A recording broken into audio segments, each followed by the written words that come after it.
Hey, I'm Hunt, and this is Hunt on LSU, your channel for LSU Fighting Tiger football talk. Enjoy the video. We want you to leave a comment below, hit that like button, and subscribe right below the video. Enjoy. And let's get it rolling here on this Friday edition of the Hunt Palmer Show. Look, LSU and South Alabama coming up on Saturday night in Death Valley. It's a 6:45 kickoff, and I feel like as I prepared some thoughts getting ready for this game, to me, this is a vibes reset. We knew when LSU walked off the field in Las Vegas that you really weren't going to get the warm and fuzzies again unless you could run the table, go to the bye week, and then beat Ole Miss. Because this is a town that has transformed in the last 25 years. This town 25 years ago was just obsessed with the Tigers, wanted to get out to the tailgate, get into Saturday night in Death Valley, cheer, and if they won, that's fantastic. If it's a big game, we'll be incredibly loud, and we're not all that relevant, and we're probably going to lose 3 or 4 games or 5 games this year. And that was the mindset kind of into the 90s. Yeah, the late 80s were good, and you won the SEC once, and Hodson threw for a lot of yards, and you had an earthquake, and yeah, 97 was awesome, and that's fantastic. You beat Florida, number 1 team in the country, but expectations were relatively low, and it was really just about each and every Saturday. Well, then 01 comes and you win the SEC, and then 03 comes and you win the national championship, and you do it again in 2007, and you play for it again in 11, and you've got maybe the greatest team we've ever seen in 19. And over the course of 25 years, this town has gone from, when's the next Saturday that I can go out there and tailgate and go crazy for the Tigers, to, is this team going to win the freaking SEC and get in the playoff and play for a national championship or not? And that's okay. That's awesome. I would much rather be here than pulling for Purdue. But there are some consequences of that. And when there are perceived cracks in the armor, which I think we all feel like there are at this point with this particular team, there's this kind of impending doom. There's a lack of juice. Now, there's plenty of juice preseason, and there was this year for sure.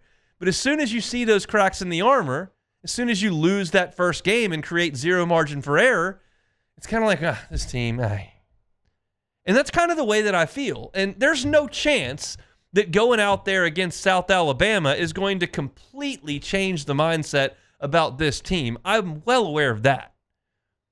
But you can feel a little bit better about things because we know that you played USC and you had some coaching decisions that people didn't love and the over-aggressiveness and the failures in the red zone. And you had USC getting big plays through the air and hurting you and the lack of a running game. And then you come out and you play Nichols and you're uninspired. It's a 2-point game in the third quarter. You're like, this is pathetic. And then you go to South Carolina and you get behind 17-0.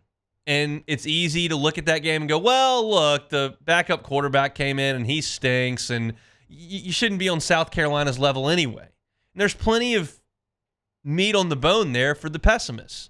And then last week, you're playing a team that we sat here all week long and told you how terrible UCLA was. Just told you they were awful. And we had UCLA media members come on, and they told you they were awful. And then you go out there, and you're 17-17 at the half. And there's just not been a lot of positive energy around things. So my goal for Saturday night, if you're LSU, and if you're an LSU fan, what are you watching for? Go out there and shut down South Alabama. Hold them to 10. Go out there and run the ball a little bit. Let Caleb Jackson average 6 yards a carry. Maybe Caden Durham busts a 65-yarder because you block it up nicely and he finds a seam and goes. Maybe Chris Hilton hits a big play, something that LSU's been missing in the passing game. Really the only thing LSU's been missing in the passing game. Continue to get pressure on the quarterbacks. Maybe Ahmad Bro gets a couple of sacks in this game. Don McKinley logs 35, 40 snaps. Maybe a young corner makes a play on the ball, and you hold South Alabama to 65% completion, 60% completion. Just dominate this game. Dominate this team.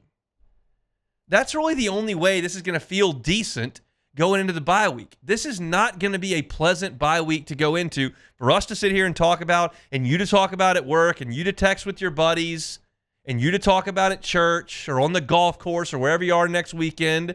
If LSU goes out there and at halftime it's 21-17 and you pull away and you beat them 38-28 against South Alabama, and you don't run the ball, and you're just able to throw it, and you're not good in coverage, and you allow some big plays, and the freshmen don't look great, if you continue what you've done for the last 4 weeks, everybody's going to do what they've done in reaction for the last 4 weeks. And I'm here to tell you, like, this doesn't really apply to the players because I talk to them now every Tuesday, and I can tell you that they don't talk the way that we talk. They don't feel the way that you, the fan base, feels. I mean, I was talking to Deshaun Spears this week, and he was like, man, we are so close. Like Coach Baker talks about it all the time. We are really close to being that gritty, nasty defense. And Ahmad Bro's going, man, I'm fired up. Like, I'm getting out there and playing. Dom's out there playing. We're going to be together for 3 or 4 years. Gio's balling out. You see Swinson and Jones on the edges. They're playing awesome. That's how they feel. Kyle Parker was ecstatic that he got his first touchdown last week. He didn't care that much the defense gave up 17 points. Like, they feel like they're on the precipice of doing something really, really good. But we don't live in that bubble. We're not at practice. We're not in the meeting rooms. We're not in the film rooms. We're not going to class with those guys and hanging out. Like, we're observing from far out. And I'm right there with y'all. Like, I'm very much like y'all. The only real difference is I'm talking to the players for an hour every week. And then I spend the whole week preparing for the show and writing for LouisianaSports.net while you're carrying out your important business, whether you're lawyering or bricklaying or selling insurance or driving a truck, whatever the case may be. You're focusing on some of that. I'm pretty much focusing on only this.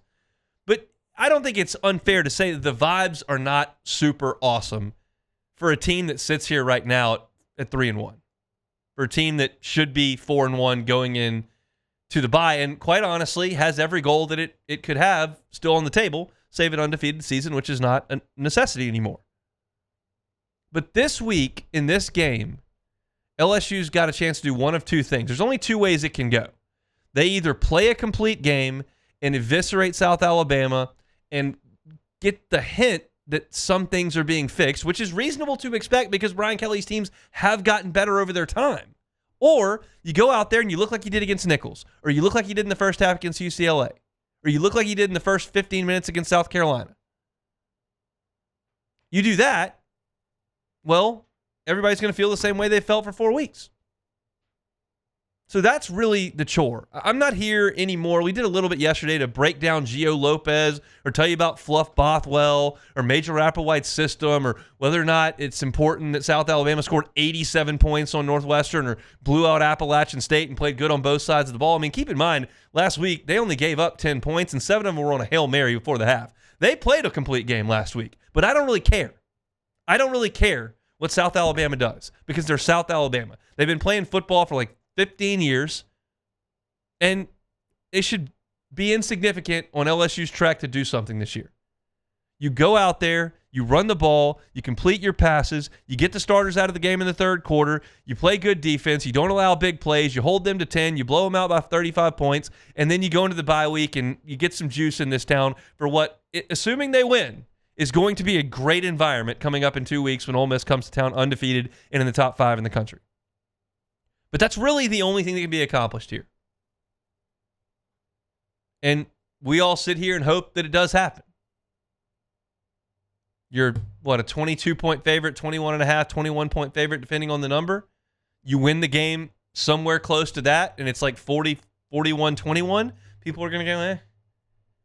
But if you can win this thing 48-10 and establish some dominance and do some things that we've been talking about for 4 weeks, maybe you change the energy in this town. And that's the world I live in. That's the world you live in. It's just not the world that they live in. But I'm hopeful that that's what we're going to get on Saturday in Death Valley.